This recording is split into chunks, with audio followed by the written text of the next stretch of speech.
नमस्कार दोस्तों, आप सभी का जीएस कैंपस पर बहुत बहुत स्वागत है। दोस्तों, आज के इस वीडियो में हम लोग बात करेंगे एयर इंडिया की।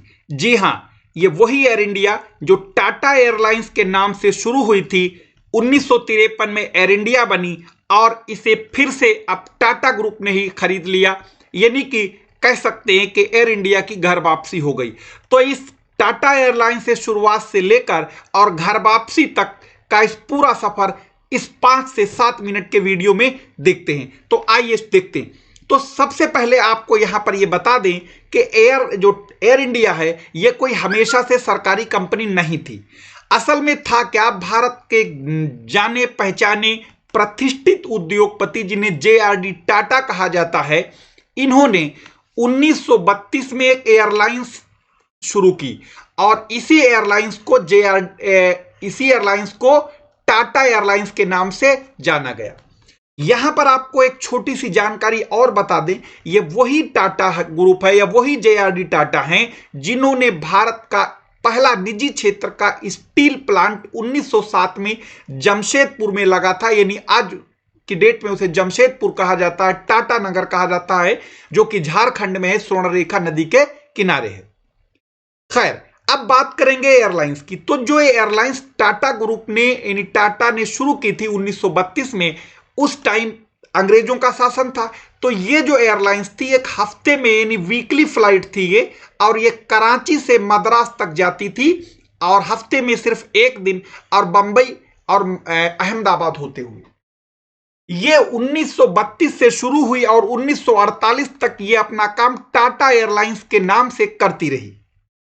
लेकिन जब 1947 में देश आजाद हुआ तो 1948 में सरकार ने क्या किया, इस टाटा एयरलाइंस में 49% इसके हिस्सेदारी खरीद ली। यानी हम मोटे तौर पर यह कहें कि टाटा ग्रुप की जो टाटा एयरलाइंस थी, उसकी 49% हिस्सेदारी यानी शेयर भारत सरकार ने खरीद लिए। थोड़ा सा और आगे चलेंगे, यानी 1953 आते आते भारत सरकार ने इसका पूरा का पूरा यानी एक तरीके से मैनेजमेंट अथॉरिटी भी खरीद ली और इसका नाम बदल के कर दिया गया एयर इंडिया इंटरनेशनल। यानी कि अब टाटा एयरलाइंस का काम खत्म। अब एयर इंडिया का राष्ट्रीयकरण अगर कभी आपसे कोई एग्जाम में पूछे तो 1953 लगाएंगे।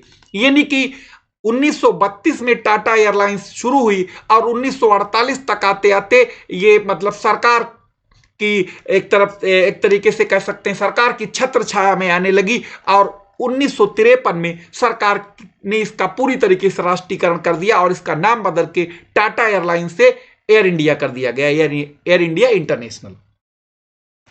अब क्या हुआ, जैसा कि आप यहां पर अपनी स्क्रीन पर देख रहे होंगे, टाटा ने चलाई थी, भारत सरकार के पास आई, अब फिर से टाटा की हो गई, यानी घर वापसी हो गई एयर इंडिया की। अब देखें आखिर बेचने का ही फैसला क्यों लिया गया एयर इंडिया का।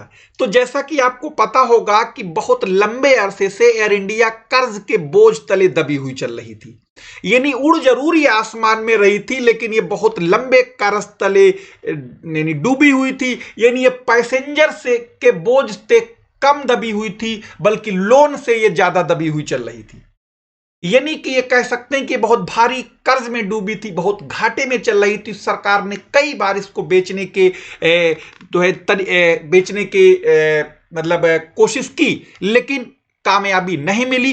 तो अंततः 2018 में सरकार ने एक ऑफर यानी एक टेंडर निकाला। उसमें यह कहा कि 76% हिस्सेदारी हम ये बेच रहे हैं एयर इंडिया की, लेकिन इसका मैनेजमेंट कंट्रोल हम अपने पास रखेंगे।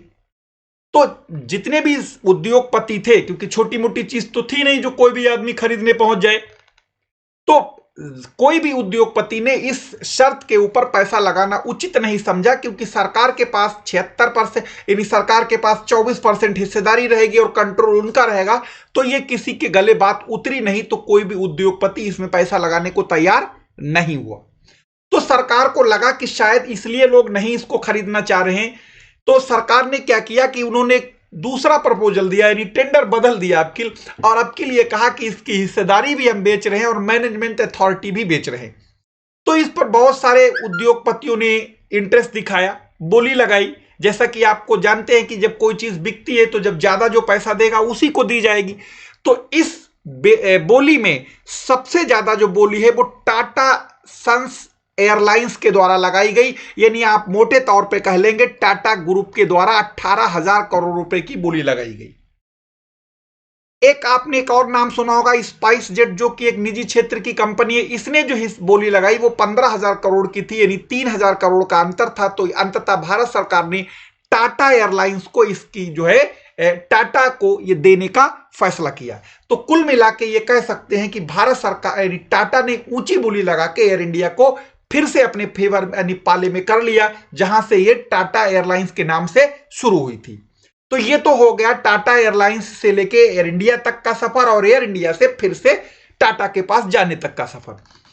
अब जैसे कि हम लोग यहां पर देखें एयर इंडिया के पास मिल्कियत क्या है, इनकी प्रॉपर्टी क्या है, तो वर्तमान में इनके पास 172 एयरक्राफ्ट हैं, जिनमें से जो है और जो एयरबस कंपनी है उसका मॉडल नंबर है A321, जो कि एक बड़ा एयरक्राफ्ट होता है, जबकि दुनिया का सबसे बड़ा एयरक्राफ्ट एयरबस 380 है, जो कि एक डबल डेकर है, यानी 2 मंजिला कह सकते हैं, वो भी एयरबस कंपनी बनाती है। खैर, अब यहां पर बात करते हैं कि आखिर टाटा एयरलाइंस ने टाटा ने जो एयर इंडिया को खरीदा, इससे पहले भी क्या टाटा का कोई एविएशन में कोई मतलब हिस्सेदारी है? तो हां, इसका जवाब यह है कि टाटा ने एयर इंडिया को तो अब खरीदा, इससे पहले टाटा ग्रुप की 2 कंपनियों में हिस्सेदारी चल रही है, और वो कंपनियां हैं, आपने सुना होगा कई जगह पर एयरपोर्ट पर एयरक्राफ्ट खड़े देखे होंगे, जिन्हें हम लोग विस्तारा एयरलाइंस के नाम से जानते हैं।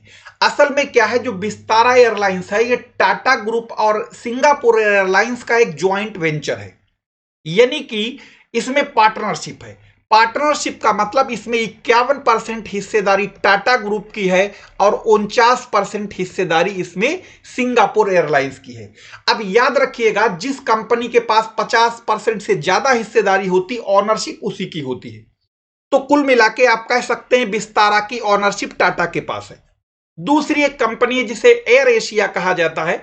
एयर एशिया की तो बात करें तो यहां पर 83% हिस्सेदारी टाटा ग्रुप के पास है, यानी ये कह सकते हैं कि टाटा जो है अब वो एयरलाइंस यानी एविएशन में, यानी एयर इंडिया की तो 100% हिस्सेदारी टाटा के पास, यानी एयर इंडिया का 100% ऑनरशिप टाटा के पास, विस्तारा की 51% हिस्सेदारी टाटा के पास, एयर एशिया की 83.67% हिस्सेदारी भी टाटा के पास। यानी अब यह कह सकते हैं कि टाटा का जो है एविएशन में एक छत्र राज चलने वाला है। तो ये तो हो गई हिस्सेदारी की। जैसा कि अभी आप देख पा रहे होंगे, विस्तारा एयरलाइंस का एयरक्राफ्ट है और अभी हमने बताया भी था, इसमें टाटा की हिस्सेदारी 51% है और 49% हिस्सेदारी सिंगापुर एयरलाइंस की है। इसी तरीके से एयर एशिया है, इसमें हिस्सेदारी टाटा की जो है वो इतने परसेंट है, बाकी बची हुई हिस्सेदारी जो है वो दूसरी कंपनी की है। यानी यहां पर भी टाटा जो है वो पूरी तरीके से कह सकते हैं अपर हैंड है टाटा का। अब अगर हम लोग यानी इंडिया के डोमेस्टिक में अगर हम लोग डोमेस्टिक फ्लाइट्स की बात करें, यानी भारतीय एविएशन का जो मार्केट में अगर कंपनियों की शेयरधारिता की बात करें, खासतौर से डोमेस्टिक में, तो याद रखिएगा बहुत सारी एयरलाइंस कंपनियां हैं, निजी क्षेत्र की हैं सबसे ज्यादा। तो उनमें आप याद रखिएगा, अगर हम ये कह सकते हैं कि भारत में 100 आदमी इधर से उधर जाते हैं हवाई जहाज के द्वारा, तो उनमें से 48 लोग जो है इंडिगो का सफर करते हैं, 16 लोग स्पाइस जेट का, 11 लोग एयर इंडिया का जो कि अब टाटा की हो गई, 11 लोग इसमें गो एयरलाइंस का, 7 लोग एयर एशिया का, 6 लोग विस्तारा का, 1 लोग अदर फ्लाइट पकड़ते हैं। यानी कि अगर हम परसेंटेज में कहें तो भारत में जितना भी जो डोमेस्टिक एविएशन है उसकी 48% हिस्सेदारी, लगभग आधी हिस्सेदारी अकेले इंडिगो की है।